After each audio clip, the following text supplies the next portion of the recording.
You know that feeling when you're trying to learn something new? Maybe it's a new language or some complex software, and you just feel like you're drowning in details? Well, what if I told you that the way we're all taught to learn is, well, fundamentally flawed?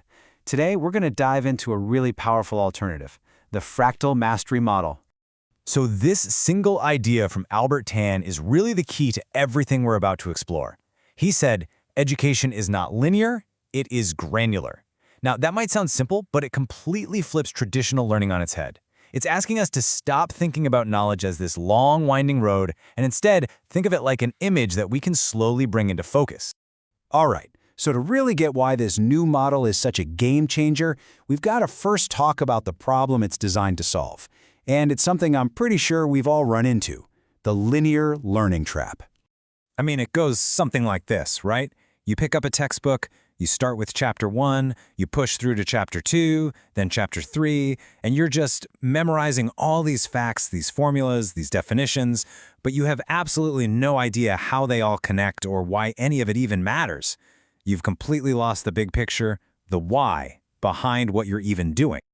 So that linear path, it really shows the problem perfectly, doesn't it? It's like a one-way street into the complete unknown. But the fractal view, well, that suggests a totally different way of doing things. It's like, before you even take a single step, you get to see the entire map. You might not know the name of every little street yet, but you know exactly where you're headed. And that, right there, brings us to the solution. This is the huge shift in thinking we're talking about, moving away from that straight line and instead seeing the entire subject as a complete, even if it's a little blurry, low-resolution image right from the very beginning. So what this is called is resolution-based learning. And the best way to think about it is like how a digital photo loads on a slow internet connection. You don't see the top left corner perfectly, and then the next few pixels and so on, right? No, you see the whole image instantly, but it's all blurry and pixelated. Then slowly it gets sharper and sharper until it's crystal clear. This model applies that exact same idea to learning pretty much anything. Now the crucial point here, and this is a big one, is the goal you set at the start. The idea is to get a complete end-to-end understanding of the whole topic, like within the first week. Now hold on, we're not talking about becoming a master overnight. Not at all. We're just talking about creating a basic, low-resolution mental map that covers all the main territories. Okay, so how do we actually do this? I mean, how do we take that blurry image and start to bring it into focus? Well, the model gives us a really clear three-tiered process to follow. Think of these as the 3 layers of resolution we're going to add. First, we start with Tier 1, the outline. That's our low-fidelity overview. Then, we move to Tier 2, the structure, for medium fidelity. And finally, Tier 3, the texture, to get to that high-fidelity detailed view. It's a really natural progression, kind of like going from a quick sketch to a fully detailed drawing. To make this super clear, let's use a practical example. Say, learning to cook. Okay, so Tier 1 is all about speed. If we're talking about cooking, this is not about learning a single recipe. No way. It's about spending maybe a single day just to understand the absolute basics. You know, the difference between baking, frying, and braising, what proteins, carbs, and fats actually are, the 5 basic tastes. You're basically getting that 30,000-foot view of the entire kitchen. All right, so once you've got that basic outline, you move on to Tier 2 and start adding the structure. This is where you zoom in a bit. In our cooking example, this would be like learning the 5 mother sauces of French cuisine, or maybe mastering a few really fundamental knife skills. These are the core building blocks that literally hundreds of different recipes are built on top of. And finally, we get to Tier 3. This is where you add the texture. We're talking about the highest resolution here. You zoom in even further to explore all the fine details and nuances.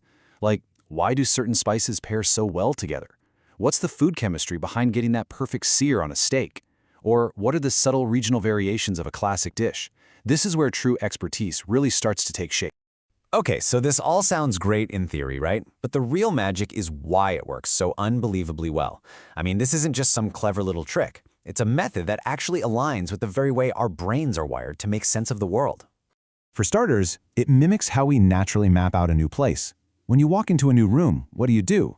You scan the whole thing first, before you focus on individual objects. It's the same idea. And second, because you see the whole map from day one, that super frustrating question, why are we even learning this? It just disappears. The context is always there. And this comparison just perfectly captures that mental shift. When you're learning in a straight line, every new detail feels random, isolated. You don't know where to put it. But with the fractal model, every new piece of information has a home. You're not just collecting a random pile of puzzle pieces anymore, you're actually placing them into a picture you can already see the outline of. It's a huge shift from confusion to a feeling of real empowerment. Look, this isn't just some interesting academic theory. It's a practical roadmap that you can literally start using today for anything you want to learn, whether it's coding, ancient history, or even playing the guitar. So if there's just one thing you take away from all this, let it be this. Start challenging the idea that you have to learn in a straight line. Seriously, the very next time you approach a new subject, fight that urge to just open the book to page 1. Instead, spend your first day or even your first few hours just building that blurry, low-resolution map of the entire subject first. And that kind of leaves us with one last really big thought to chew on. Just imagine for a second, what if this wasn't just a personal learning hack? What if our entire education system, from elementary school all the way up to university, was built on this very model? Just think about it. What kind of learners would that create?